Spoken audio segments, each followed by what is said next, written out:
आज देहरादून में आयुष्मान कार्ड योजना के 3 वर्ष पूरे होने पर मुख्यमंत्री ने कहा कि आदर्श उत्तराखंड बनाने के प्रयास जारी है। आप सभी चिकित्सालयों के लिए कृपया करतल ध्वनि के साथ आप उनका अभिनंदन करिए, उनका उत्साहवर्धन करिए। इन चिकित्सालयों ने जो यहाँ पर पुरस्कार प्राप्त कर रहे हैं, न जाने कितने लोगों का जीवन रक्षण किया है, कितने लोगों को बहुत ही उत्कृष्ट उपचार दिया है, और आयुष्मान भारत योजना एक उसका सिर्फ माध्यम रहा है। इसलिए ये आपकी करतल ध्वनि से इनका खैर मकदम होना बहुत ही आवश्यक है। कृपया इनका स्वागत करिए। धन्यवाद।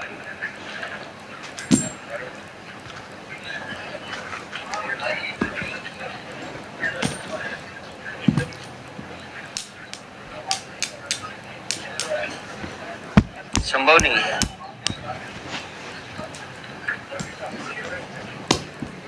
आज आयुष्मान भारत योजना के सफलतम 3 वर्ष पूर्ण होने पर आप सबको मैं अपनी तरफ से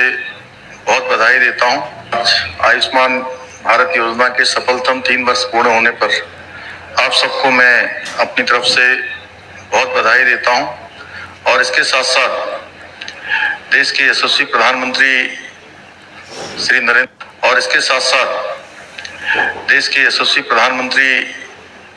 श्री नरेंद्र मोदी जी का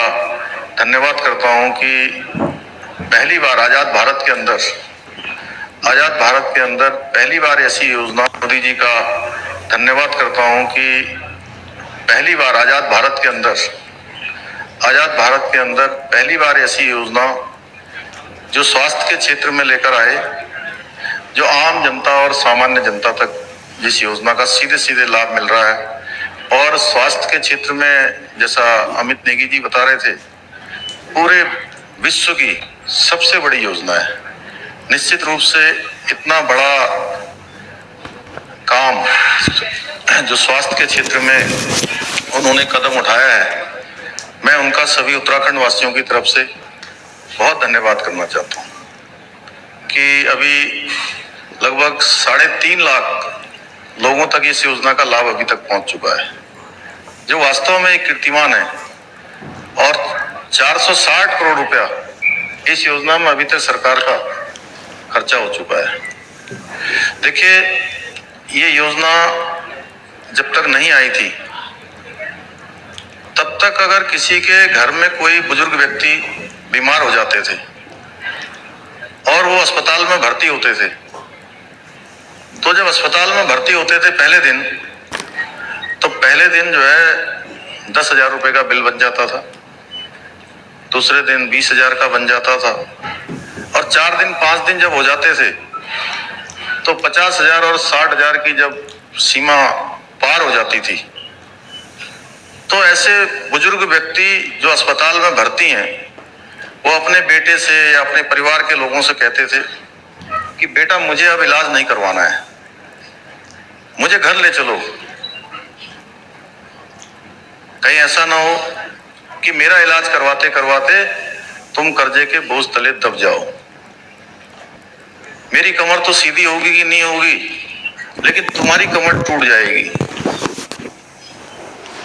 और अब मैं अपना इलाज नहीं करवाना चाहता हूं। बहुत सारे लोगों को अपनी जमीन गिरवी रखनी पड़ती थी, घर गिरवी रखना पड़ता था, घर में रखे हुए जेवर देने पड़ते थे, कर्जा लेना पड़ता था। तमाम प्रकार की जो परेशानियां थी, इस योजना के आने के बाद इन योजनाओं से उन सभी को छुटकारा दिलाने का काम, राहत दिलाने का काम स्वास्थ्य के क्षेत्र में अगर किसी ने किया है तो इस योजना ने किया है। निश्चित रूप से ये योजना बहुत ही अच्छी योजना है। जैसे कोरोना के समय में भी बहुत सारे लोगों को सहारा देने का काम, ऐसे लोगों का जो बेसहारा थे उनको भी सहारा देने का काम इस योजना ने किया है। हाँ, ये मैं जरूर मानता हूं कि अभी कहीं पर, वैसे तो सारे हॉस्पिटलों ने, चाहे वो सरकारी हो चाहे हमारे प्राइवेट हॉस्पिटल हो, सभी ने कोरोना महामारी के दौरान बहुत अच्छा काम किया, लेकिन कहीं पर से थोड़ा बहुत कुछ कमी रह गई है। उस कमी को भी हमें दूर करने की आवश्यकता है, क्योंकि ये ऐसा मंथन है, इस मंथन में हम सभी को स्वीकार करना होगा कि वास्तव में जिन लोगों के लिए योजना लाई गई है, या जिनको आधार बिंदु, जिनको केंद्र बिंदु मानकर देश के प्रधानमंत्री जी ने इस योजना को आम जनता को समर्पित किया है, उन सभी लोगों को इसका लाभ होना चाहिए। हाँ, मैं मानता हूं कि कुछ हॉस्पिटलों की भी अपनी प्रॉब्लम्स है, क्योंकि बहुत सारी समीक्षा बैठकों में बैठा हूं जगह जगह पर, विभिन्न अस्पतालों के प्रतिनिधियों के द्वारा, अस्पताल के संचालकों द्वारा, उन्होंने भी अपनी समस्या बताई है। उनकी समस्या है कि कुछ लंबे समय तक उनका पेमेंट नहीं हो पाता, जिसके कारण से, और जो इसके रेट हैं वो भी फिक्स हैं। तो मैं आज इस कार्यक्रम में इस मंच से घोषणा करता हूं कि अधिकतम 10 दिनों के अंदर, 7 दिनों के अंदर माननीय मंत्री जी कह रहे हैं, तो 7 दिनों के अंदर जो है सभी हॉस्पिटलों का भुगतान कर दिया जाएगा। और साथ ही साथ जो हमारा ये आयुष्मान कार्ड बनाने का शुल्क लगता था, कहीं 25 रुपए, कहीं 30 रुपए, वो शुल्क भी अब नहीं लिया जाएगा, वो शुल्क भी सरकार के द्वारा वहन किया जाएगा। माननीय प्रधानमंत्री जी ने गरीबों के लिए और भी बहुत सारी योजनाएं शुरू की हैं, आप सब लोग भली भांति जानते हैं। जब कोरोना महामारी हमारे देश के अंदर आई या पूरी दुनिया के अंदर आई, तो पहले हमारे यहाँ स्वास्थ्य की बहुत कम सुविधाएं थी। उन क्षेत्रों में जो कोरोना की बीमारी को दूर करने के लिए, कोरोना बीमारी में जिनका प्रयोग होता है, चाहे वो हमारी पीपीपी किट हो, चाहे हमारे मास्क सैनिटाइजर हो, चाहे हमारी दवाइयाँ हों, ऑक्सीजन के कंसंट्रेटर हों, सिलेंडर हों, चाहे आईसीयू बेड हो, उनमें बेतहाशा कई गुना उनको स्थापित करने का काम, स्थापना सुविधाओं को बढ़ाने का काम पूरे देश के अंदर हुआ है। उसमें सभी का सहयोग है। हमारे देश के अंदर जिस प्रकार से कोरोना की वैक्सीन लॉन्च की गई, आपने देखा होगा कि एक तरफ आज दुनिया के अंदर इस बात की बहस छिड़ी हुई है कि कोरोना कहां से आया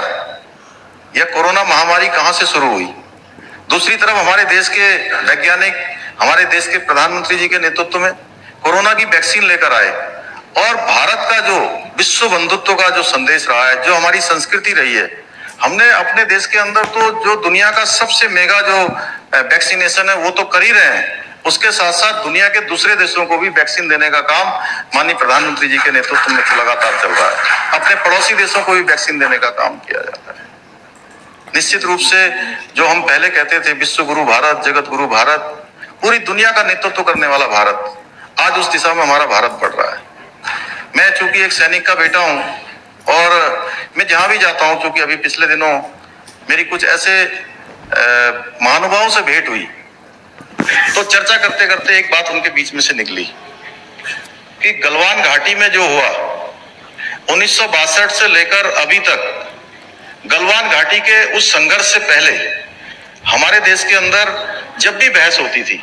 जब भी कोई बात आती थी, तो हम हमेशा सोचते थे कि मानसिक रूप से हमारे अंदर एक थोड़ा इस बात की हमेशा एक संदेह रहता था, एक संकोच रहता था कि चीन की सेना बहुत शक्तिशाली है, चीन से हम लड़ नहीं सकते, क्योंकि 1962 का वो नेतृत्व जैसा भी था, मैं उस पर जाना नहीं चाहता हूं। लेकिन आज जो हमारे देश के 20 सैनिकों ने वहां पर अपनी शहादत दी, और शहादत देने के बाद जो एक कड़ा संदेश पूरी दुनिया के अंदर गया, चीन समेत दूसरे देशों को गया, उनकी शहादत आज हमारे लिए इतना बड़ा काम कर रही है। और उसके बाद माननीय प्रधानमंत्री जी के नेतृत्व में जिस प्रकार से सियाचिन के अंदर जाकर वहां पर जवानों को जो एक जोश भरने का काम, एक उत्साह देने का काम, एक आगे बढ़कर नेतृत्व करने का काम उन्होंने किया, वो वास्तव में पूरे देश के अंदर आज जिस प्रकार का वातावरण है, हम 1962 की सारी घटनाओं को भूल गए। अभी आत्मनिर्भर भारत की बात हम करते हैं, शक्तिशाली भारत,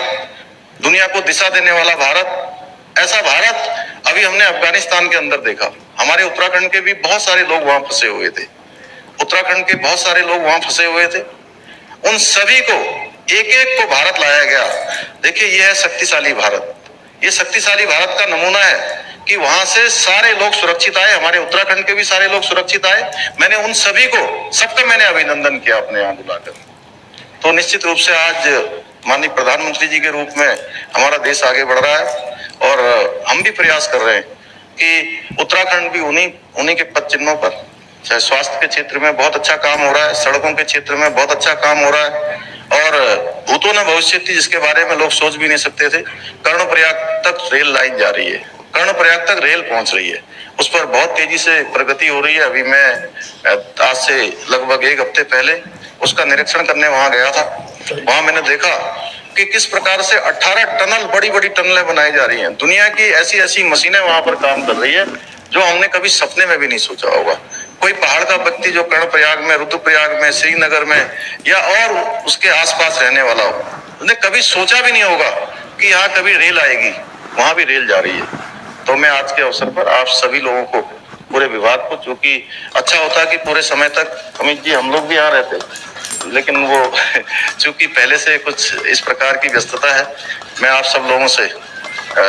विदा लेते हुए आप सभी को शुभकामनाएं देते हुए कि आप सब लोग और अच्छा काम करेंगे। जो कहीं हमारे से जो कमी है, हम विभाग के रूप में समीक्षा करेंगे और अच्छा करेंगे, और हम सब एक आदर्श उत्तराखंड बनाएंगे। आप सबका बहुत बहुत धन्यवाद। माननीय मुख्यमंत्री जी का बहुत